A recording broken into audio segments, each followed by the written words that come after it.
तुम्हें थैंक्स बोलने के लिए आई हूँ। क्या थैंक्स? वो क्यों? तुम्हारी वजह से ही तो आकाश मुझसे मिला है। ये मेरी वजह से कहाँ हुआ? वो तो तुम्हारे प्यार के चक्कर में तुम्हारे पीछे यूरोप तक आया था। Crazy guy. एक्चुअली ऐसा कुछ भी नहीं हुआ था। उसने तुम्हें स्टोरी सुनाई थी। स्टोरी सुनाई? हाँ, वैसे प्यार करने के लिए स्टोरी सुनाए तो गलत है, लेकिन प्यार से बचने के लिए प्रॉब्लम नहीं है। यानी कि उसने जो कुछ भी कहा वो सब कुछ एक झूठ था। और ऐसे लड़के को तुमने हाँ कह दिया? ऐसा है, इसीलिए तो मैंने उसे हाँ कहा है। समझाती, उसके बारे में पता किया, फेमस होने के लिए नेता को पत्थर मारा, प्रमोशन मिलते ही मिनिस्टर को बीच सड़क पर छोड़ दिया, और तुमसे शादी रुकवाने के लिए मेरा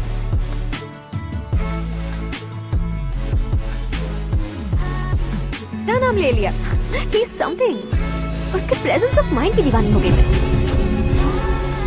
श्रद्धा, अक्सर हम लड़कियों के दिमाग में एक उम्र हो जाने तक कुछ क्वेश्चंस हमेशा चलते ही रहते हैं कि सुंदर लड़के से शादी करें या पढ़े लिखे लड़के से या पैसे वाले लड़के से। लेकिन आकाश से मिलने के बाद सारे सवाल के जवाब मिल गए कि अक्लमंद लड़के से शादी करनी चाहिए। यस, मुझे भी सारे जवाब मिल गए। मम्मी, हाँ? करण के घर वालों ने फिर से फोन किया था क्या? रोजाना दिन में 2 बार फोन कर रहे हैं। ओके कर दे क्या? कंफर्म उन्हें नो कह दो।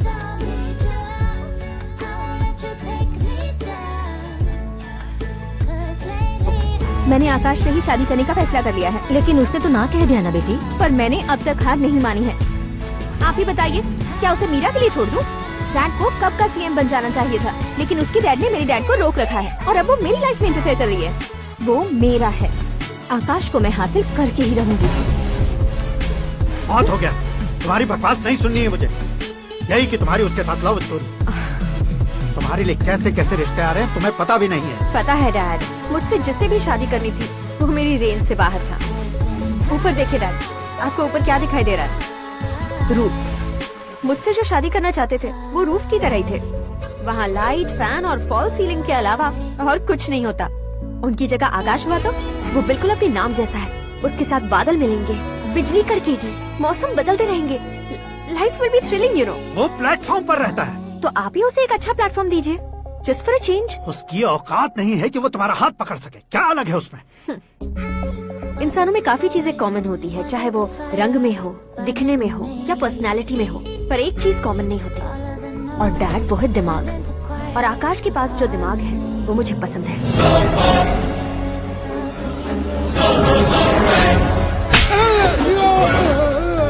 क्या सर, आपने थप्पड़ क्यों मारा? तुम्हें तो जान से मार देना चाहिए। कोई अगर पत्थर से मारे तो उसे जेल में डालना चाहिए, न कि उसे नौकरी पर रखना चाहिए। मैंने तो सिर्फ नौकरी पर रखा था सर, लेकिन इन्होंने तो घर में ही घुसा लिया। क्या भाई, जब विनाश काल चल रहा हो तो कोई भला क्या कर सकता है? वो तो एक हीरो एंट्री मारता है और लड़कियां तिल मिलाने लग जाती हैं। मुझे तो सड़क पर छूट गया था, इसे तो बीच में ही लटका दिया है। आप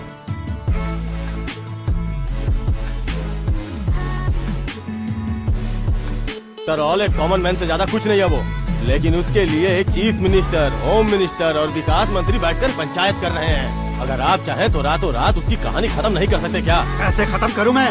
वो अब कॉमन मैन नहीं है, सेलिब्रिटी है। शहर का बच्चा बच्चा उसे पहचानता है। उसके ऊपर मक्खी भी भनकी तो एसएमएस कॉन्टेस्ट रख देंगे चैनल वाले। सीएम ने मारा या होम मिनिस्टर ने मारा।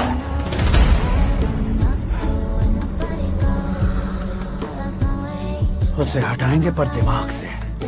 सुरेश कुमार सर, शास्त्री को फोन लगाओ। Hi, I am Arjun with lots of गुण। हाँ? इसी एक्सप्रेशन को बदलने के लिए यहाँ पर आया हूँ मैं। I want young young, you know what? Young पोरगी। चला। तुम्हारी उम्र कितनी है? यहाँ आने वाले लोग सवाल कम पूछते हैं, फिर भी जवाब मिल जाता है, समझा?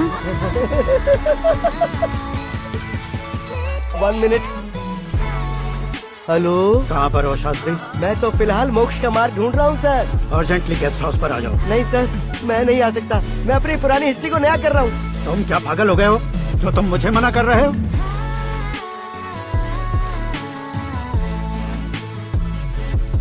इसको क्या बताऊँ, कैसे समझाऊँ कि मैं कहाँ हूँ? नहीं सर, मैं जहाँ हूँ ना वहाँ पे मैं। 5 मिनट में तुम यहाँ आ जाना, वरना टास्क फोर्स वहाँ आ जाएगी तुम्हें लेने। क्यों नहीं हो सकता सर? बताओगे क्या नहीं हो सकता? फैक्ट है सर, वहाँ शुक्र का चक्रव्यूह घूम रहा है। हम चाहे जिस दिशा में क्यों न चले जाएं, हमें शनि की दिशा में वो उठाकर फेंक देगा। उससे पंगा मत लेना, वरना एसिड से नहाने जैसा हो जाएगा सर। तुम तो कहते थे कि ऐसी कुंडली मेरे अलावा किसी की नहीं हो सकती। हम ऐसा ही सोचते हैं सर। मुंबई में भाईजान से बड़ा सुपरस्टार कोई नहीं, यही सोचते थे ना। लेकिन क्या उसे रणवीर ने ओवरटेक नहीं किया? ये भी ऐसा ही है सर। इसकी कुंडली भगवान ने नहीं लिखी है, उसने खुद लिखी है, और उसे ओवरटेक करना मुश्किल है।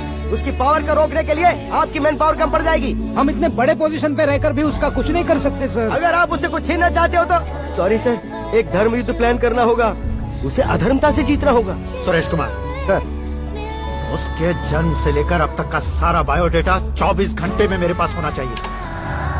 सर, ये उसका गांव है, ये घर है और ये फैमिली। कंप्यूटर साइंस की डिग्री हासिल की है सर। टीवी पर क्रिकेट मैच देखने के लिए एक बड़ी कंपनी का इंटरव्यू भी छोड़ दिया इसने। पेपर में नाम पाने के लिए मिनिस्टर साहब को पत्थर भी मार दी। वो देखिए सर, यहीं पर मुझे पत्थर मारा था सर। यहीं से उसका असली सफर शुरू हुआ और उसके बाद तो वो लगातार फेमस होता गया। उसके फैमिली मेंबर्स के बारे में बताओ। ये उसका बड़ा भाई प्रकाश नारायण और दूसरा भाई विकास नारायण। एक राजनगर के रेवेन्यू ऑफिस में है और दूसरा कॉलेज में लेक्चरर है। ये 2 भाभियां, ये उनके बच्चे, ये उसकी माँ सरस्वती देवी और ये उसके पिता जय नारायण। रुको रुको रुको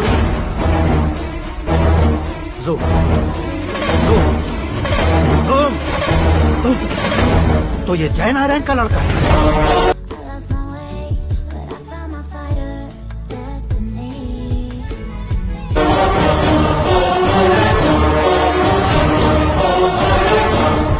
हाँ सर, अपने कुंदनपुर के जय नारायण का बेटा है। ये मेरी जिंदगी में प्यार के लिए नहीं आया है। प्यार के लिए नहीं आया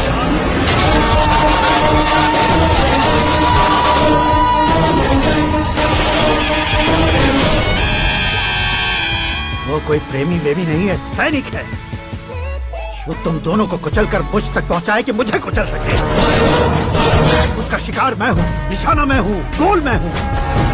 वो एक कॉमन मैन रहकर जो नहीं कर सकता, उसे सेलिब्रिटी बनकर करना चाहता है। अच्छा प्लान है। प्लान उसने किया, लेकिन उसे पूरा मैं करके दिखाऊंगा। सुरेश कुमार सर, कल उससे शादी की बात करनी है, ये कहकर अपने गेस्ट हाउस में बुलाओ।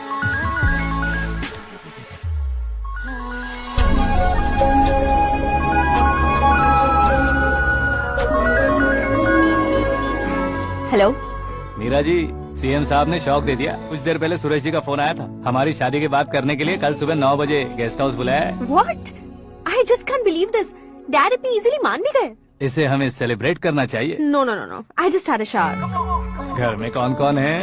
ओके, अच्छा बताओ, तुम्हारी स्किन इतनी गोरी गोरी कैसे है?